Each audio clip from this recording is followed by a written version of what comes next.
नमस्कार दोस्तों, online study cover में आपका स्वागत है।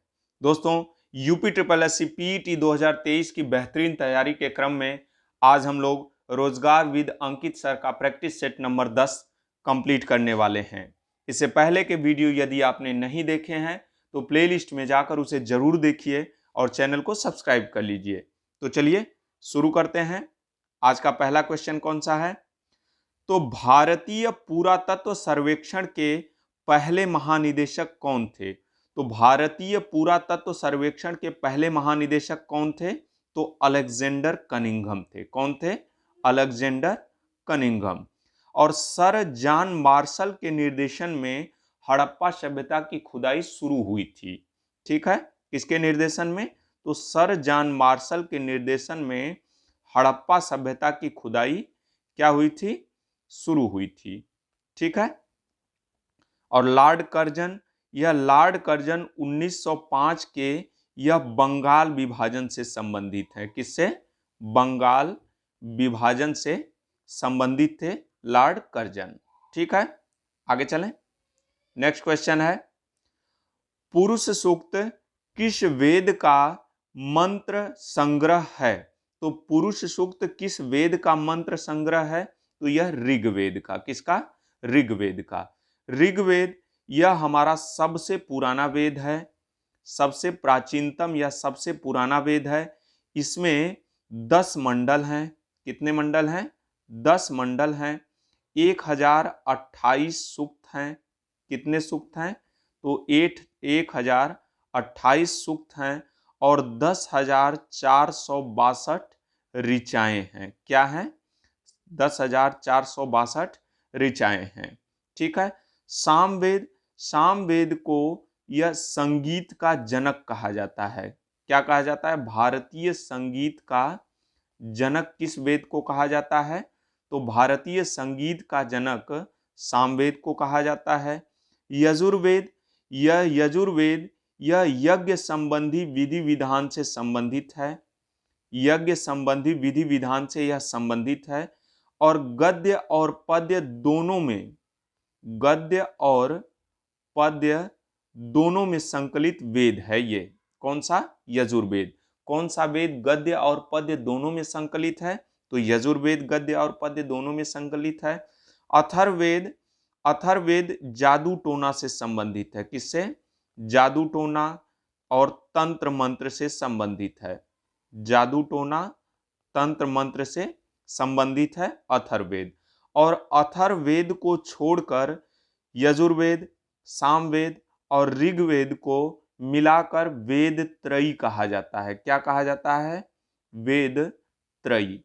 वेद त्रयी किन किन वेदों को मिलाकर कहा जाता है? तो यजुर्वेद, सामवेद और ऋग्वेद को। ठीक है, तो आपका इसमें आंसर क्या हो जाएगा? डी, ऋग्वेद। आगे चलें। हीनयान स्कूल का सबसे महत्वपूर्ण काम कौन सा है? तो देखिए, हीनयान यह बौद्ध धर्म की शाखा है। किसकी? बौद्ध धर्म की शाखा है हीनयान। चतुर्थ बौद्ध संगीति के बाद, देखिए, चतुर्थ बौद्ध संगीति के बाद बौद्ध धर्म 2 भागों में बट गया था, हीनयान और महायान। तो हीनयान स्कूल का सबसे महत्वपूर्ण काम क्या है? तो ये महावस्तु है। क्या है? महावस्तु। उत्तर भारत में प्रचलित मंदिर वास्तुकला की शैली कौन सी है? तो उत्तर भारत में प्रचलित मंदिर वास्तुकला की शैली कौन सी है? तो नागर शैली है। कौन सी? नागर शैली। नागर शैली का विस्तार उत्तर में हिमालय से लेकर, उत्तर में हिमालय से लेकर विंध्य पर्वत तक है। कहां तक? विंध्य पर्वत तक। फिर उसके बाद आता है बेसर शैली। बेसर शैली विंध्य पर्वत से लेकर, विंध्य पर्वत से लेकर कृष्णा नदी तक है। कहां तक? कृष्णा नदी तक। फिर उसके बाद सबसे दक्षिण में आता है द्रविड़ शैली। द्रविड़ शैली का विस्तार कृष्णा नदी से लेकर, कृष्णा नदी से लेकर कावेरी नदी तक है। कहां तक? कावेरी नदी तक। ठीक है। नागर शैली का विस्तार यह सबसे उत्तर में हिमालय पर्वत से लेकर विंध्य पर्वत तक है। फिर उसके बाद बेसर शैली, विंध्य पर्वत से लेकर कृष्णा नदी तक इसका विस्तार है। फिर उसके बाद द्रविड़ शैली, इसका विस्तार कृष्णा नदी से लेकर कावेरी नदी तक है। ठीक है, आगे चलें। दिल्ली सल्तनत प्रशासन के संदर्भ में राज्य पत्र विभाग को निम्न में से किस नाम से जाना जाता है? तो राज्य पत्र विभाग को निम्न में से किस नाम से जाना जाता है? तो ये दीवान ए ईसा। ठीक है, दीवान ए ईसा को राज्य पत्र विभाग के नाम से जानते थे। ठीक है, और दिल्ली सल्तनत में दीवान ए अर्ज क्या था? तो यह एक सैन्य विभाग था। क्या था? सैन्य विभाग था। ठीक है, दीवान ए रसालत, तो दीवान ए रसालत ये विदेश मंत्रालय, ये विदेश मंत्रालय के मंत्री होते थे। कौन? दीवान ए रसालत। दीवान ए खैरात क्या था? तो ये अनाथों और विधवाओं के लिए, अनाथों और विधवाओं की देखभाल के लिए था। अनाथों और विधवाओं की देखभाल के लिए कौन सा था? तो दीवान ए खैरात। और दीवान ए बंदगान था, यह दास विभाग था। ठीक है, तो आपका आंसर क्या हो जाएगा? ए हो जाएगा। बाबर की अंतिम लड़ाई कौन सी थी? तो देखिए, बाबर की अंतिम लड़ाई ये घाघरा की लड़ाई थी। कौन सी थी? घाघरा की लड़ाई। यह 1529 में लड़ी गई थी। कब लड़ी गई थी? तो 1529 में लड़ी गई थी। और घाघरा की लड़ाई यह एकमात्र ऐसी लड़ाई थी जो जल और थल दोनों जगह लड़ी गई थी। ठीक है, घाघरा की लड़ाई जल और थल दोनों जगह लड़ी गई थी। यह बाबर और महमूद लोदी के बीच लड़ी गई थी। किसकी? महमूद लोदी के मध्य लड़ी गई थी। ठीक है, खानवा की लड़ाई यह बाबर की दूसरी लड़ाई थी। यह बाबर और राणा सांगा के मध्य लड़ी गई थी। राणा सांगा के मध्य लड़ी गई थी। पानीपत की पहली लड़ाई यह बाबर की पहली लड़ाई थी। यह 1526 में लड़ी गई थी, बाबर और इब्राहिम लोदी के मध्य। किसके मध्य? इब्राहिम लोदी के मध्य लड़ी गई थी। कन्नौज की लड़ाई यह 1540 में लड़ी गई थी। कब लड़ी गई थी? 1540 में हुमायूं और शेर शाह सूरी के बीच लड़ी गई थी। ठीक है, हुमायूं और शेर शाह सूरी के बीच लड़ी गई थी। तो आपका आंसर क्या हो जाएगा? सी हो जाएगा। ठीक है, आगे चलें। पथारू घाट विद्रोह किससे संबंधित है? तो पथारू घाट विद्रोह यह किसानों के विद्रोह से संबंधित है। किससे संबंधित है? तो किसानों के विद्रोह से संबंधित है। और यह 28 जनवरी 1894 में यह लड़ा गया था। कौन सा विद्रोह? तो पथारू का विद्रोह 28 जनवरी 1894 में हुआ था। यह किसानों से संबंधित है। ठीक है, 1907 के सूरत अधिवेशन में कांग्रेस की अध्यक्षता किसने की थी? तो देखिए, सूरत अधिवेशन के 1907 के सूरत अधिवेशन में कांग्रेस नरम दल और गरम दल में विभाजित हो गई थी। ठीक है, नरम दल और गरम दल में विभाजित हो गई थी। और इसकी अध्यक्षता रास बिहारी बोस ने की थी। किसने? रास बिहारी बोस ने। और लखनऊ के 1916 अधिवेशन में यह नरम दल और गरम दल का पैचअप हो गया था और मुस्लिम लीग के साथ समझौता भी हुआ था। कब? 1916 के लखनऊ अधिवेशन में। और 1916 के लखनऊ अधिवेशन की अध्यक्षता किसने की थी? तो अंबिका चरण मजूमदार ने। किसने? AC मजूमदार। ठीक है, AC मजूमदार ने 1916 के लखनऊ अधिवेशन की अध्यक्षता की थी। तो आपका आंसर यहां पे क्या हो जाएगा? ए हो जाएगा। ठीक है, नेक्स्ट। महात्मा गांधी ने भारत छोड़ो आंदोलन किस शहर में शुरू किया था? तो देखिए, भारत छोड़ो आंदोलन की शुरुआत 8 अगस्त 1942 को हुई थी। कब? 8 अगस्त 1942 को भारत छोड़ो आंदोलन की शुरुआत बॉम्बे से हुई थी। कहां से? बॉम्बे से। और भारत छोड़ो आंदोलन के समय ब्रिटिश PM कौन था? ब्रिटिश पीएम कौन था? तो विंस्टन चर्चिल थे। कौन थे? Winston Churchill. ठीक है, विंस्टन चर्चिल। और भारत छोड़ो आंदोलन के समय भारत का गवर्नर जनरल कौन था? तो लिन लिथगो था। कौन था? लिन लिथगो। ठीक है। और भारत छोड़ो आंदोलन का एक और अन्य नाम क्या है? तो अगस्त क्रांति। क्या है? अगस्त क्रांति के नाम से भी इसको जाना जाता है। ठीक है, तो आपका आंसर क्या हो जाएगा? ए हो जाएगा। आगे चलें। दादा भाई नौरोजी ने लंदन में ईस्ट इंडिया एसोसिएशन की स्थापना कब की थी? तो देखिए, ईस्ट इंडिया एसोसिएशन की स्थापना कहाँ की गई थी? तो लंदन में की गई थी। कहाँ की गई थी? तो लंदन में। ठीक है। और ईस्ट इंडिया एसोसिएशन की स्थापना किसने की थी? तो दादा भाई नौरोजी ने की थी। कब की थी? तो 1866 में। कब? 1866 में। दादा भाई नौरोजी, इन्हें grand old man of India कहा जाता है। क्या कहा जाता है? Grand old man of India. ठीक है। और दादा भाई नौरोजी यह भारतीय राष्ट्रीय कांग्रेस के पहले पारसी अध्यक्ष थे। ठीक है, पहले पारसी अध्यक्ष थे। और दादा भाई नौरोजी, इन्होंने धन निष्कासन का सिद्धांत भी दिया था। धन निष्कासन का सिद्धांत भी इन्होंने दिया था। दादा भाई नौरोजी भारतीय राष्ट्रीय कांग्रेस के 3 बार अध्यक्ष रह चुके हैं। 3 बार अध्यक्ष कब कब रह चुके हैं दादा भाई नौरोजी? तो यह 1886 के कलकत्ता अधिवेशन की अध्यक्षता इन्होंने की थी, कलकत्ता अधिवेशन की। फिर उसके बाद 1893 के लाहौर अधिवेशन की अध्यक्षता इन्होंने की थी। ठीक है। फिर उसके बाद 1906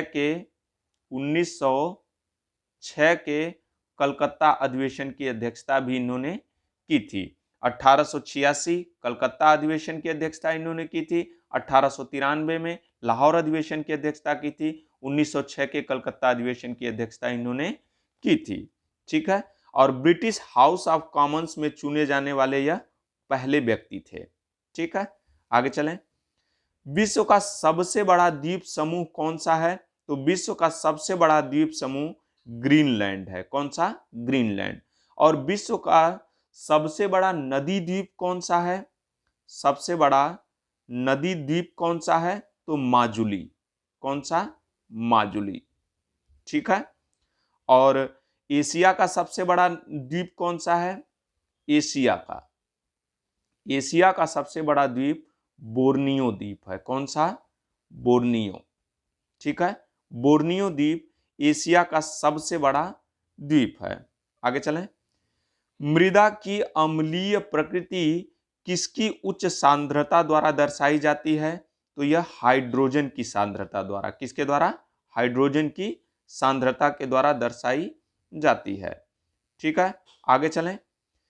निम्नलिखित का मिलान कीजिए। तो निम्नलिखित का मिलान कर देते हैं। तो देखिए, कान्हा राष्ट्रीय उद्यान यह एमपी में पड़ता है। कहाँ? एमपी में पड़ता है। और यह बाघ से संबंधित है। ठीक है, तो पहला का क्या हो जाएगा? बी, यानी ए और डी तो कट हो गया, ये हो जाएगा बी या सी। ठीक है। अब कांजीरंगा राष्ट्रीय उद्यान यह असम में पड़ता है। कहाँ पड़ता है? असम में। यह एक सींग गैंडे के लिए जाना जाता है। तो आपका आंसर क्या हो जाएगा? बी हो जाएगा। गिर राष्ट्रीय उद्यान यह गुजरात में है और यह एशियाई सिंह के लिए जाना जाता है। तो आपका आंसर क्या हो जाएगा? बी, ए, सी, यानी बी हो जाएगा। ठीक है, आगे चलें। निम्नलिखित का मिलान कीजिए। कर लेते हैं इसका भी मिलान। देखिए, नदी है और इधर पड़ोसी देशों के साथ समझौते हुए हैं। तो सिंधु नदी का समझौता किसके साथ हुआ है? पाकिस्तान के साथ हुआ है। तो आपका आंसर क्या हो जाएगा? बी में ही ए का 3 मिल रहा है, तो आपका आंसर क्या हो जाएगा? बी। गंगा नदी का समझौता, यह गंगा नदी बांग्लादेश में जाती है, तो बांग्लादेश के साथ हुआ है। और कोसी नदी का समझौता नेपाल के साथ हुआ है। तो आपका आंसर क्या हो जाएगा? बी हो जाएगा। भूकंप को रिकॉर्ड करने के लिए निम्नलिखित में से किस उपकरण का इस्तेमाल किया जाता है? तो भूकंप को रिकॉर्ड करने के लिए सिस्मोग्राफ का प्रयोग किया जाता है। किसका? सिस्मोग्राफ का प्रयोग किया जाता है। एपीएमसी का पूरा नाम क्या है? तो एपीएमसी का पूरा नाम एग्रीकल्चरल प्रोड्यूस मार्केट कमिटी। ठीक है, इसका पूरा नाम क्या है? Agricultural produce market committee. ठीक है, तो आपका आंसर क्या हो जाएगा? ए हो जाएगा इसमें। ठीक है, नेक्स्ट, नई राष्ट्रीय शिक्षा नीति 2020 को किस शिक्षा नीति की जगह पर लागू की गई थी? देखिए, पहली राष्ट्रीय शिक्षा नीति 1968 में आई थी। पहली राष्ट्रीय शिक्षा नीति 1968 में आई थी। दूसरी राष्ट्रीय शिक्षा नीति 1986 में आई थी। और इसी दूसरी राष्ट्रीय शिक्षा नीति 1986 को रिप्लेस करके नई राष्ट्रीय शिक्षा नीति 2020 को लाया गया था। ठीक है, तो आपका आंसर क्या हो जाएगा? ए। और पहली राष्ट्रीय शिक्षा नीति कब आई थी? 1968 में, दूसरी 1986 में आई थी। ठीक है, आगे चलें। उपभोक्ता संरक्षण अधिनियम 1986 किस अधिनियम द्वारा बदल दिया गया था? तो उपभोक्ता संरक्षण अधिनियम 1986 यह किस अधिनियम द्वारा बदल दिया गया था? तो यह उपभोक्ता संरक्षण अधिनियम 2019 के द्वारा बदल दिया गया था। ठीक है, तो आपका आंसर क्या हो जाएगा? सी हो जाएगा। भारत में प्रथम औद्योगिक नीति कब पेश की गई थी? तो भारत में प्रथम औद्योगिक नीति 1948 में पेश की गई थी। कब? 1948 में। और वर्तमान में भारत में नई औद्योगिक नीति कौन सी है? तो 1991 में आई थी। यह कब आई थी? 1991 में। भारत में नई औद्योगिक नीति कब आई थी? तो 1991 में। इस समय प्रधानमंत्री कौन था? इस समय प्रधानमंत्री पीवी नरसिम्हा राव थे। कौन थे? पीवी नरसिम्हा राव। ठीक है, और 1991 की औद्योगिक नीति के समय वित्त मंत्री कौन था? तो वित्त मंत्री मनमोहन सिंह थे। कौन थे? मनमोहन सिंह। ठीक है, मनमोहन सिंह थे। तो आपका आंसर यहां क्या हो जाएगा? बी हो जाएगा। ठीक है, 1 अप्रैल 2020 को पंजाब नेशनल बैंक में किन बैंकों का विलय हुआ था? तो देखिए, वर्तमान में राष्ट्रीय बैंकों की संख्या कितनी है? वर्तमान में राष्ट्रीय बैंकों की संख्या कितनी है? 12 है। कितनी है? 12। और 1 अप्रैल 2020 को पंजाब नेशनल बैंक में ओरिएंटल बैंक ऑफ कॉमर्स और यूनाइटेड बैंक ऑफ इंडिया का विलय कर दिया गया था। ठीक है, तो आपका आंसर क्या हो जाएगा? सी हो जाएगा।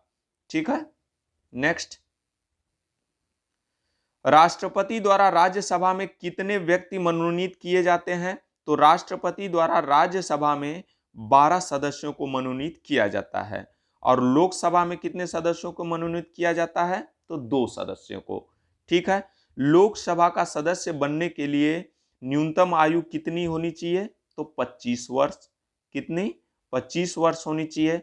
और राज्यसभा का सदस्य बनने के लिए न्यूनतम आयु कितनी होनी चाहिए? तो 30 वर्ष होनी चाहिए। ठीक है, इसको भी आप याद रखना। ठीक है, 42वें संविधान संशोधन द्वारा प्रस्तावना में निम्नलिखित में से कौन से शब्दों को जोड़ा गया था? तो देखिए, 1973 के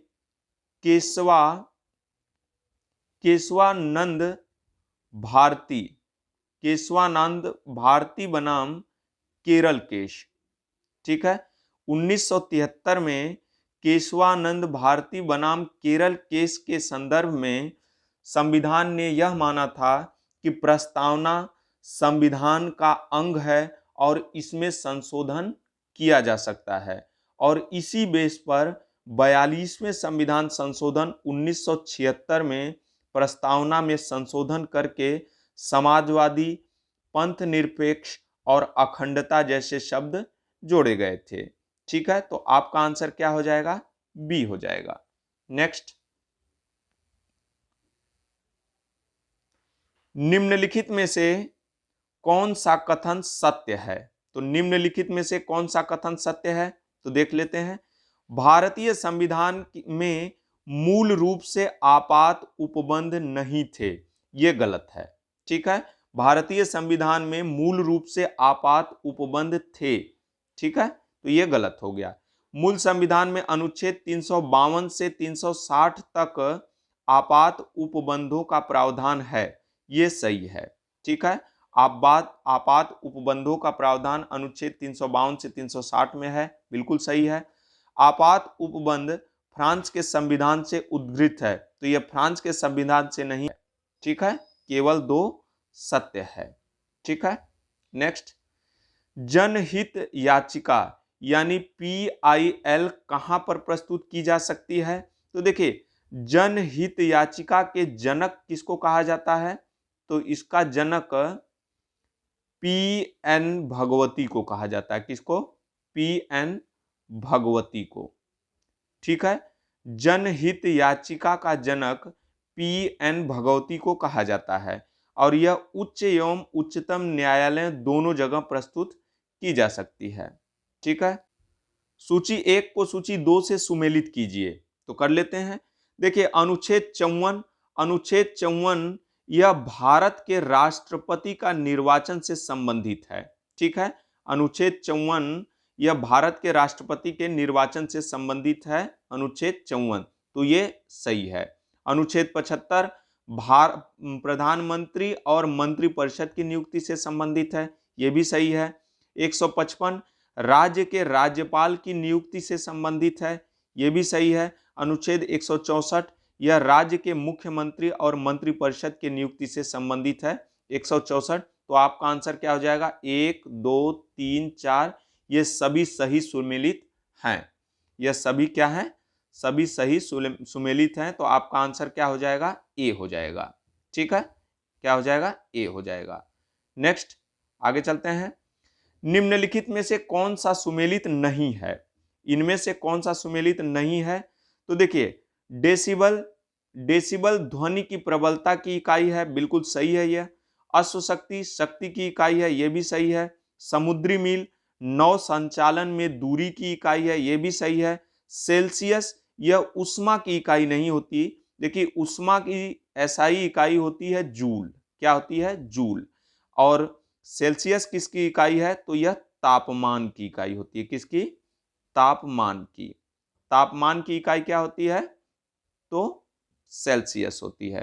तो यहां पे डी गलत है, लेकिन आपका आंसर क्या है? डी ही होगा। ठीक है, गलत पूछ रहा है सुमेलित। पदार्थ के संवेग और वेग के अनुपात से कौन सी भौतिक राशि प्राप्त होती है? तो पदार्थ के संवेग और वेग से द्रव्यमान प्राप्त होता है। क्या प्राप्त होता है? तो द्रव्यमान प्राप्त होता है। मिल्क ऑफ मैग्नीशियम के रूप में बाजार में लाए जा रहे प्रति अम्ल का मुख्य तत्व क्या है? तो प्रति अम्ल का मुख्य तत्व MgOH ट्वाइस है। क्या है? MgOH twice. ठीक है, निम्नलिखित में से कौन सा युग्म गलत है? कौन सा युग्म गलत है? सिल्वर आयोडाइड यह कृत्रिम वर्षा के लिए जिम्मेदार होता है, बिल्कुल सही है। सिल्वर क्लोराइड हॉर्न सिल्वर कहा जाता है, यह भी सही है। कॉपर सल्फेट को नीला थोथा कहा जाता है, यह भी सही है। लेकिन जिल्प सल्फाइड को फिलास्पर बुल नहीं कहा जाता, ये गलत है। ठीक है, आगे चलें। कौन सा विटामिन वसा में घुलनशील है? तो कौन सा विटामिन वसा में घुलनशील है? तो देखिए, विटामिन KE, D, A। कीड़ा क्या करता है? कीड़ा पानी पर तैरता है। क्या करता है? पानी पर तैरता है, यानी पानी में घुलनशील नहीं है कीड़ा। तो ये पानी में घुलनशील नहीं है, तो किस में घुलनशील होगा? तो वसा में। किस में? वसा में। अब इनमें से ऑप्शन वसा में घुलनशील पूछ रहा है, तो इनमें से कौन सा ऑप्शन इसमें दिया हुआ है? तो विटामिन A। ठीक है, और विटामिन B और C इनमें से बच गया, तो ये क्या है? ये जल में घुलनशील है। किसमें? जल में घुलनशील है। ठीक है, जल में घुलनशील विटामिन B और C, और वसा में घुलनशील विटामिन KE, D, A यानी कीड़ा। ठीक है, तो आपका आंसर क्या हो जाएगा? ए हो जाएगा। ठीक है, रुग्ण का विलोम शब्द क्या है? देखिए, रुग्ण मीन्स क्या होता है? तो रुग्ण मीन्स होता है बीमार। क्या होता है? बीमार। तो रुग्ण का विलोम क्या होगा? स्वस्थ होगा। क्या होगा? स्वस्थ होगा। मदिरा का पर्यायवाची कौन सा शब्द नहीं है? तो मदिरा का पर्यायवाची सुरा होता है, मधु होता है, मद्य होता है, लेकिन अमी जो पर्यायवाची होता है यह अमृत का पर्यायवाची होता है। किसका? अमृत का पर्यायवाची होता है अमी। जिसके बराबर कोई न हो, जिसके बराबर कोई न हो वो अनुपम होता है। क्या होता है? अनुपम। ठीक है। निम्न में से कौन सा आदि और व्याधि शब्द युग में आदि का अर्थ है? आदि और व्याधि में आदि का अर्थ क्या है? तो आदि का अर्थ होता है मानसिक कष्ट। क्या होता है? मानसिक कष्ट होता है। ठीक है। रीत्यनुसार शब्द का सही विच्छेद क्या है? तो रीत्यनुसार शब्द का संधि विच्छेद क्या है? तो रीति प्लस अनुसार। क्या है? रीति प्लस अनुसार। इसमें कौन सी संधि है? तो यण संधि है। कौन सी? यण संधि है रीति प्लस अनुसार यानी रीत्य अनुसार में। ठीक है। 2022 की 71वीं मिस यूनिवर्स का खिताब किसे प्राप्त हुआ? तो 2022 की 71वीं मिस यूनिवर्स का खिताब आर बानी गैब्रियल को प्राप्त हुआ। किसको? आर बानी गैब्रियल। यह कहां की रहने वाली हैं? तो यूएसए यानी अमेरिका की रहने वाली हैं ये। ठीक है। कोल्लम, कोल्लम जो भारत का पहला ऐसा जिला बना जो संविधान साक्षर जिला है, भारत के किस राज्य में स्थित है? तो कोल्लम भारत का पहला संविधान साक्षर जिला बना है। ठीक है। कौन सा जिला बना है? पहला संविधान साक्षर जिला कौन सा बना है? तो कोल्लम बना है।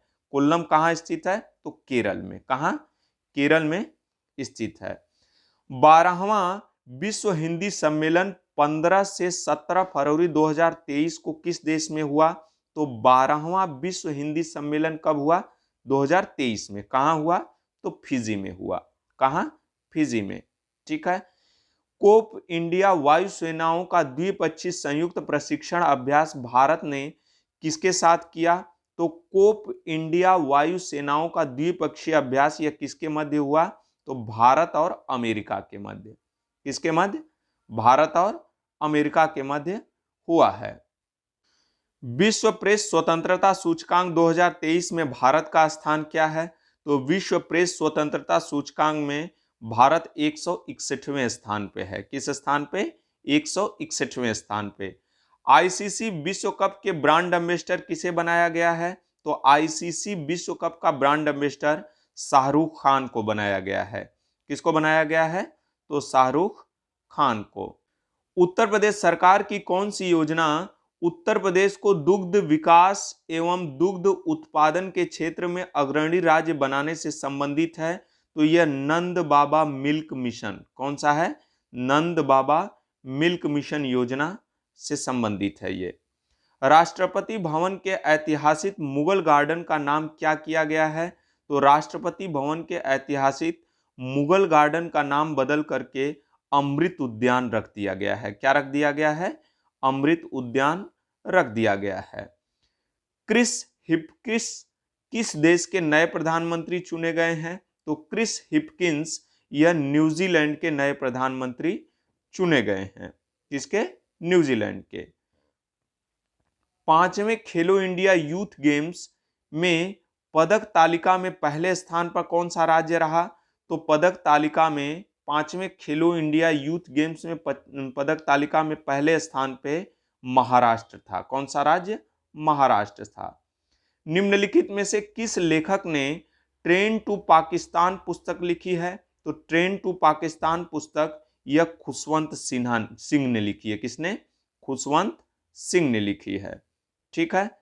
भारत के निम्नलिखित पड़ोसी देशों में किसका जनघनत्व सबसे अधिक है?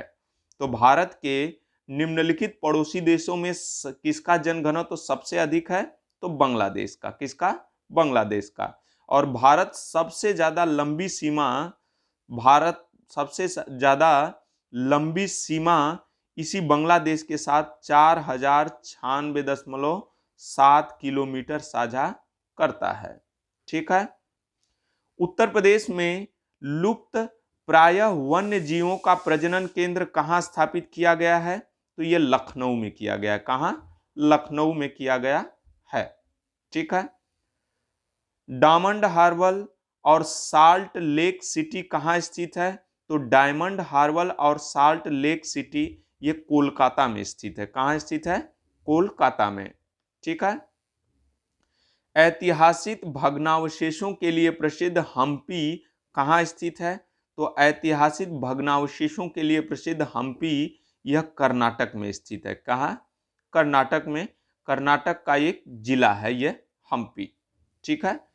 भारत में राष्ट्रीय उपभोक्ता दिवस कब मनाया जाता है? तो भारत में राष्ट्रीय उपभोक्ता दिवस यह 24 दिसंबर को मनाया जाता है। कब मनाया जाता है? 24 दिसंबर को। राज्यसभा के महासचिव की नियुक्ति इनमें से किसके द्वारा की जाती है? तो राज्यसभा के महासचिव की नियुक्ति राज्यसभा के सभापति द्वारा की जाती है। किसके द्वारा? राज्यसभा के सभापति द्वारा। केरल के किस मंदिर का इसका अपना हाथी अभयारण्य है? तो केरल के किस मंदिर का इसका अपना हाथी अभयारण्य है? तो गुरुवायूर मंदिर का। किसका? गुरुवायूर मंदिर का अपना हाथी अभयारण्य है। ठीक है। लातविया की राजधानी निम्नलिखित में से कौन सी है? तो लातविया की राजधानी रीगा है। क्या है? रीगा। ठीक है। त्रिपोली कहाँ की राजधानी है? त्रिपोली यह लीबिया की राजधानी है। कहाँ की? लीबिया की राजधानी त्रिपोली है। डकार कहाँ की राजधानी है? तो ये सेनेगल की राजधानी है। कहाँ की? सेनेगल की। काबुल यह अफगानिस्तान की राजधानी है। कहाँ की? अफगानिस्तान की। अफगानिस्तान की राजधानी क्या है? काबुल है। ठीक है। बागुरुम्बा किस भारतीय राज्य का लोक नृत्य है? तो बागुरुम्बा यह असम का लोक नृत्य है। कहाँ का? असम का। दोस्तों, इस वीडियो को यहीं पे कंप्लीट करते हैं। कल एक नए वीडियो के साथ हाजिर होंगे। तब तक के लिए धन्यवाद।